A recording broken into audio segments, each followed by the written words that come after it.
Hii ni simulizi nzito na yenye kusisimua sana. Inasikitisha kuona jinsi usaliti unavyoweza kutoka hata kwa watu wa karibu kama familia.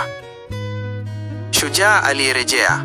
Baada ya miaka 5 ya mapigano makali kwenye misitu ya nchi za mbali, Jenerali Kelly alirejea nyumbani Kenya akiwa na nishani za ushujaa. Hata hivyo, moyo wake ulikuwa na uzito. Alikuwa ameacha familia yake kwa muda mrefu sana. Mapokezi yake yalikuwa ya ajabu pale kijana mmoja alipomfuata na kumnong'oneza, "Mkeo amejifungua mtoto wa kiume." Kelly alishtuka. Aliondoka vitani kwa miaka 5 na sasa anasikia habari za mwanawe.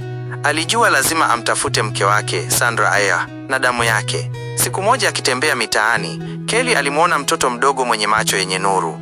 Alimwogopa kidogo, lakini Kelly akamuuliza, "Je, unamjua mwanamke anaitwa Sandra?" Mtoto alijibu kwa sauti ya upole, "Simjui Sandra, lakini mama yangu anaitwa Sandra." Hapo hapo, Kelly alijua huyu ni mwanawe. Bila kujitambulisha, alimpa mtoto barua na kumwambia ampelekee mama yake. Sandra alipoisoma ile barua, machozi yalimtiririka. Alijua shujaa wake amerudi. Walikutana kwenye mkahawa, restaurant, na hapo mtoto alijulishwa, "Huyu ndiye baba yako." Furaha ilitawala na Kelly akaanza maisha mapya ya amani na familia yake. Siku moja Kelly alitoka kwenda kazini kama kawaida. Aliporudi jioni, alikutana na tukio la kutisha ambalo halitakaa lifutike kichwani mwake. Nyumba ilikuwa kimya, kuta zimejaa matundu ya risasi. Mke wake mpendwa Sandra na mwanawe walikuwa wameuawa kinyama na majambazi. Polisi walifika na hata baba mzazi wa Kelly, ambaye pia alikuwa jenerali mkuu mwenye ushawishi, alifika kutoa pole. Mazishi yalifanyika kwa heshima kubwa za kijeshi. Majenerali wengi walihudhuria, lakini Kelly alikula kiapo cha damu. Lazima waliofanya unyama huu walipe. Kelly alianza uchunguzi wake wa siri. Siku moja alikutana na yule kijana aliyempa habari za mwanawe mara ya kwanza.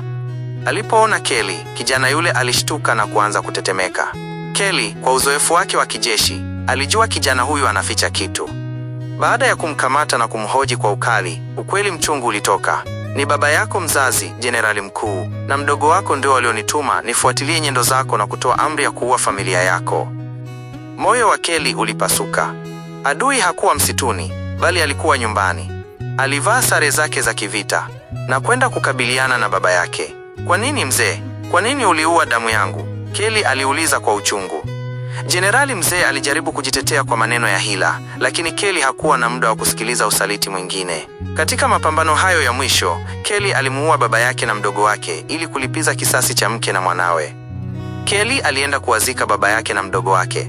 Ingawa alibaki mpweke, hatimaye alipata amani ya nafsi akijua kuwa wahusika wa dhulma dhidi ya familia yake wamepata malipo yao. Baada ya Kelly kumuua baba yake na mdogo wake, ukimya mzito ulitanda katika jiji. Kelly alibaki amesimama katikati ya nyumba ya baba yake, mikono yake ikiwa na damu ya watu wa familia yake mwenyewe. Hakuhisi ushindi, alihisi upweke uliopitiliza. Alikuwa amepoteza kila kitu, mke, mtoto, na sasa amewaua baba na mdogo wake kwa sababu ya usaliti wao.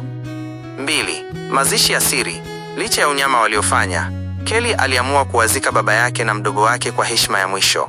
Hakutaka dunia ijue kuwa jenerali mkuu alikuwa msaliti, alitaka kulinda heshima ya jeshi. Siku ya mazishi, mvua kubwa ilikuwa ikinyesha. Kelly alisimama mbele ya makaburi mawili mapya, akiwa amevalia sare zake za kijeshi zilizojaa matope. "Niliwapenda kama damu yangu, lakini mlichagua tamaa ya madaraka kuliko utu. Pumzikeni kwa amani, kwani mimi sasa nimebaki mfungwa wa kumbukumbu zenu." Kinyota Kelly alinong'ona kwa uchungu. Safari ya kutafuta amani. Kelly aliamua kuacha kazi ya jeshi. Alivua nishani zake zote na kuziweka juu ya kaburi la mke wake, Sandra. Aliona kuwa vyeo na silaha ndivyo vilivyomfanya apoteze familia yake. Alichukua begi dogo na kuanza safari ya kwenda vijijini, mbali na kelele za jiji na harufu ya baruti. Alianza kuishi maisha ya upweke, akisaidia watoto mayatima na wajane walioathirika na vita. Kila alipoona mtoto mdogo akicheza barabarani, alimkumbuka mwanawe wa kiume. Hilo lilimpa nguvu ya kuwalinda watoto wengine ili wasipatwe na madhara kama yaliyomfika mwanawe. Miaka ilipita na Kelly akajulikana kama mzee wa amani kijijini hapo. Hakuna aliyejua kuwa yeye alikuwa jenerali shujaa aliyewahi kutikisa nchi. Siku moja, akiwa ameketi kando ya mto, alihisi amani ya kweli moyoni mwake.